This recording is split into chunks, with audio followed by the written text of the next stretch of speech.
Bill, if we see inflation come in at any given level, why do we still need to be so strident about raising interest rates?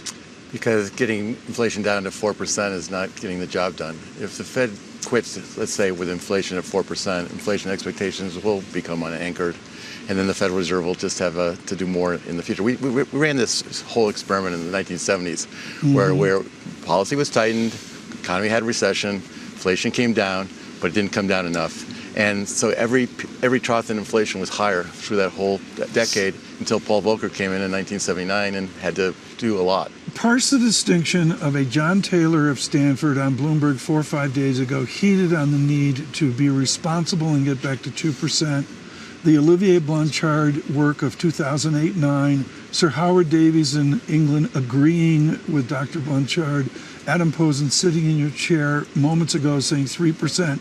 State the public reason public officials say we must get back to 2%. So let's say you get back to 3% and you're just hanging out at 3%, and the next thing takes the inflation back up again. Then you've actually ratified a higher inflation floor. That gets into inflation expectations, that gets into wages, and then we're off to the races. That's the problem. If you're at 3% and you knew you were going to 2% over the next few years, there's no problem. But if you're at 3% and the next move is up, then you're back in the 1970s. It sounds like to me that you think the bigger mistake to make today would be to do too little, not too much. Yeah, I mean, I think the message that we're going to hear from Chair Powell is why inflation needs to be brought back down to 2% and what's required to do that. I don't think he's going to be focusing on the short term, like in terms of like what's going to happen in September. He's going to be talking about what do we need to do, why do we need to do it, why the alternatives of not doing it are very unattractive. There's two ways of doing this. There's the simplistic way that you just keep on hiking until you see 2%. It's another way of saying that you get to that kind of trajectory where you start to see things moving back towards 2% and you can pause. Can you help me understand the latter view of things and what we should be looking for in the next few months? Well, I think once they get to what they think is a true tight monetary policy setting, which they're not at yet, then there is a ability to sit back and see how the tightness of monetary policy is accomplishing the mission of generating more slack in the labor market, which is what is needed to push inflation down 2%. The Fed's problem is bigger than the problem of a year ago because the labor market is too tight. The unemployment rate is too low. It's hard for the Fed to talk about that because obviously if the unemployment rate is too low, that means you'd have to put people out of work to get inflation back down to 2%. But that's the Fed's problem. A year ago, the Fed thought it was just about transitory inflation. That would pass as the supply chains normalized. Now they're fighting a bigger problem. The labor market is too tight. So they have to slow the economy down sufficiently to push the unemployment rate up to somewhere in the range of 4 to 5%. Bill, you've written a lot of columns that have been highly critical of this current Fed and what they've done and how they've really communicated the pain that's been required. How has the reception been of some of those arguments at this confab here? Well, I think people understand that I'm not making my criticism personal in any respect. And when the Fed does a good job, like they did in the early days of the pandemic, I've been very, very supportive of those actions. So I sort of call it as I see it. I'm like the umpire, balls and strikes. And if they do a good job, I'm going to tell people that they're doing a good job. And if they make a mistake, I'm going to talk about that as well. So with respect to the bigger framework that we're looking at, we've been talking a lot this morning about what kind of inflation rate we can expect in 2 years, 3 years, 4 years. And this idea that maybe it's not going to really be 2%, maybe it's going to be 4% or 5% for years because some of these structural changes. How has this Fed prepared for that? What is the likely policy response that we can expect? Well, if the world has fundamentally changed, so globalization is reversing, supply chains need to be onshored, and that's going to cause less productivity growth and higher inflation pressures, then the Federal Reserve is going to have to respond to that by having a tighter monetary policy. Interest rates will just be higher now than they were, say, following the great financial crisis. I think the problem that markets have, is they're looking at the last cycle as the template for where we are today, right. And I think we're actually in a quite different place, given all the things that have happened globally.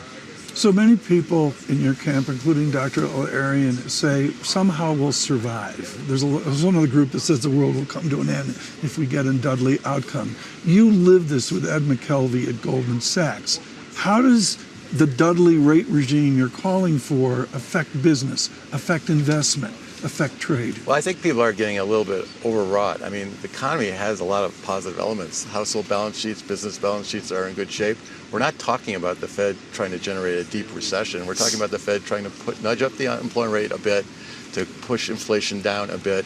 And the inflation, as we saw today, the inflation is going to come off quite a bit as you unwind some of these transitory factors. This transitory, non-transitory debate, it was a little bit oversimplified because there were elements of the inflation that are transitory, and there are elements that are much more sort of built into the system in terms of the labor market. Do you think that this economy, you've talked about this before, is less interest rate sensitive than perhaps some people give credit to, that it can basically sustain the kind of rates at 4 or 5% without crashing? I mean, let's just reflect back on history. 4 to 5% interest rates are not particularly high interest rates. If you look at 2004 to 2006, the Fed took the federal funds rate from 1% to 5.25%. We didn't have this much debt, though.